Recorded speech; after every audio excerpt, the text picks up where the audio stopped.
بہت سے لوگوں کے میسج آئے ہیں، وہ کوئی میڈیا پہ بڑے فیمس ایک سیلیبریٹی ہیں وقار زکا، انہوں نے بھی قادیانیت کے خلاف بڑا کام کیا ہے، اور میں نے ان کا وہ کلپ سنا، وہ مناظرہ جو قادیانی اور ختم نبوت کے ایک عالم کو بٹھا کے انہوں نے بحث کروائی، اس میں انہوں نے جو خود تجزیہ کیا کہ ہمارا ختم نبوت پر ایمان ہے۔ آپ کو یاد ہوگا کچھ دن پہلے یہ جو نعرہ لگا تھا میرا جسم میری مرضی، تو اس میں بالکل ایک ڈرامہ لکھنے والے ایک شوبز کی دنیا میں بالکل ایک لبرل آدمی سمجھے جاتے ہیں، انہوں نے بڑا زبردست ری ایکشن کیا تھا۔ اس میں ان کا نام کیا تھا، ذہن سے نکل، ہاں خلیل الرحمان۔ تو پورا میڈیا ان کے خلاف ہو گیا تھا، اور میں نے پھر اس کے بعد بھی بہت سارے کلپ ان کے دیکھے تو اندازہ ہوا کہ یہ آدمی بالکل تنہا ہو گیا ہے۔ تو ایسے موقع پہ ہم سب کی ذمہ داری بنتی ہے کہ ایسے کسی بھی محنت کو ہم اپریشیٹ کریں، ایسے بندے کو ہم کی حوصلہ افزائی کریں کہ بھئی ویل ڈن، آپ کے باقی کاموں کا اللہ جانے، ٹھیک ہے نا، ہم کسی برے کام کو کبھی بھی اپریشیٹ نہیں کر سکتے، ہمیں نہیں پتہ آپ نے برا کیا اچھا کیا، لیکن یہ کام بہرحال آپ نے اچھا کیا ہے۔ اور اس کی ویلیو اس لیے بھی بڑھ جاتی ہے کہ علماء کا اپنا ایک طبقہ ہوتا ہے جو علماء کو سنتا ہے، لیکن دنیا میں بہت سے لوگ ان لوگوں کو بھی سنتے ہیں جو انہی کی تقریر سے، انہی کے جذبات سے متاثر ہوتے ہیں، وہ ہمارے اور آپ کے جذبات سے متاثر نہیں ہوتے، کیونکہ ہماری بات اس طبقے میں نہیں پہنچتی ہے جس طبقے میں اس طرح کی سیلیبریٹیز کی باتیں پہنچتی ہیں، اور اس پر اثر زیادہ ہوتا ہے۔ تو یہی وقار زکا صاحب نے جو قادیانیت کے خلاف کام کیا ہے، تو اس پہ بہرحال ان کو اپریشیٹ کرنا چاہیے۔ قادیانیت اس ری ایکشن سے جو ان کو نقصان ہوا ہے یا تو تکلیف ہوئی ہے، وہ باقی ری ایکشن سارے ایک طرف رہ گئے۔ تو لبرل طبقے میں اور اس طرح کی سیلیبریٹیز میں اس طرح کی بات کا آ جانا یہ ایک بہت اچھی بات ہے، اس میں بلا وجہ کیڑے نکالنا، اب ہے اس کا تو یہ مقصد، اب ہے اس کا تو کوئی اچھا کام کرے تو بھائی اچھا کہہ دیا کرو، کیا جا رہا ہے، گورنمنٹ کی طرف سے کوئی ٹیکس لگتا ہے اس پہ۔ تو میں یہ پیغام دینا چاہتا ہوں کہ جیسے انہوں نے ری ایکٹ کیا ہے، اور اس ری ایکشن کی وجہ سے فیس بک کی ان کی مونیٹائزیشن بند ہو گئی ہے، سمجھ رہے ہیں، اتنا زیادہ احتجاج ہوا ہے اس پر کہ وہ فیس بک کی مونیٹائزیشن بند ہو گئی ہے۔ تو باقی جو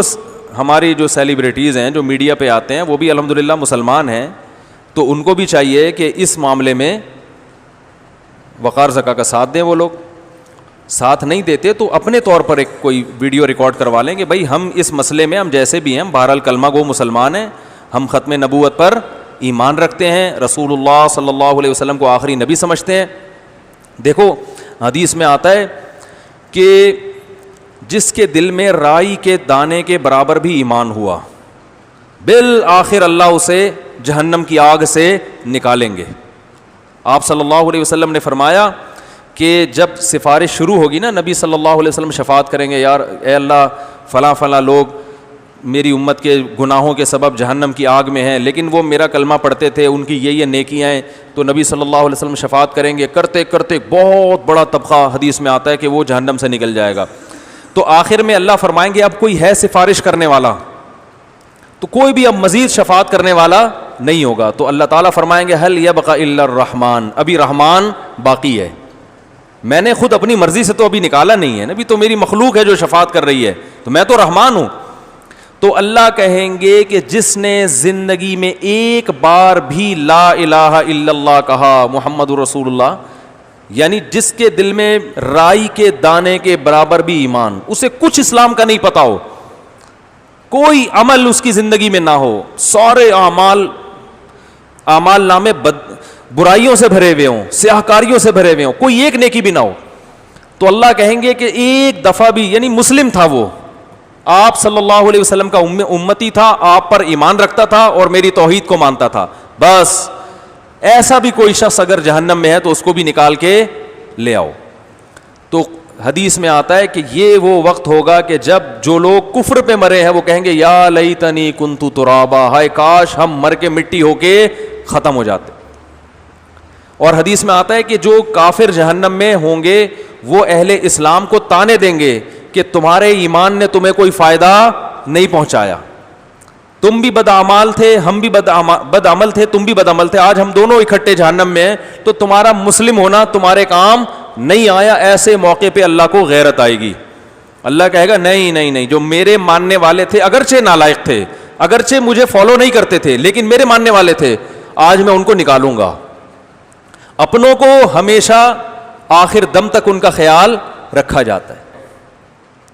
تو کوئی بھی اس طرح جب ایمان کا مسئلہ ہوتا ہے, قادیانیت کے ساتھ ہمارا جو اختلاف ہے نا, وہ اعمال کا نہیں ہے, وہ کس کا ہے؟ ایمان کا. ختم نبوت پہ ڈاکہ جو حق خالصتاً محمد صلی اللہ علیہ وسلم کا تھا, وہ 15ویں صدی کے ایک جھوٹے کذاب کو انہوں نے دے دیا. تو نبی تو اللہ کے نمائندے ہیں نا. نبی کس کے نمائندے ہیں؟ کسی ملک کے سفیر کی توہین کرو تو یہ اس سفیر کی نہیں بلکہ اس ملک کی توہین سمجھی جاتی ہے. جتنا بڑا ملک ہوگا اس کے سفیر کو اتنا ہی پروٹوکول دیا جاتا ہے. تو اس خالق کائنات کے سفیر کی معمولی حیثیت نہیں ہے. اور سب سے بڑی توہین کسی کی یہ ہے کہ اس کی سفارت میں آپ کسی دوسرے کو اس کے ساتھ شریک کر دیں. یہ چھوٹی توہین تھوڑی ہے, بہت بڑی توہین ہے یہ. تو جو بھی یہ بھائی اس وقت یہ کام کرے گا, کوئی معاشرے میں کوئی خوبی کو پروموٹ کرے, تو اس کو ہمیں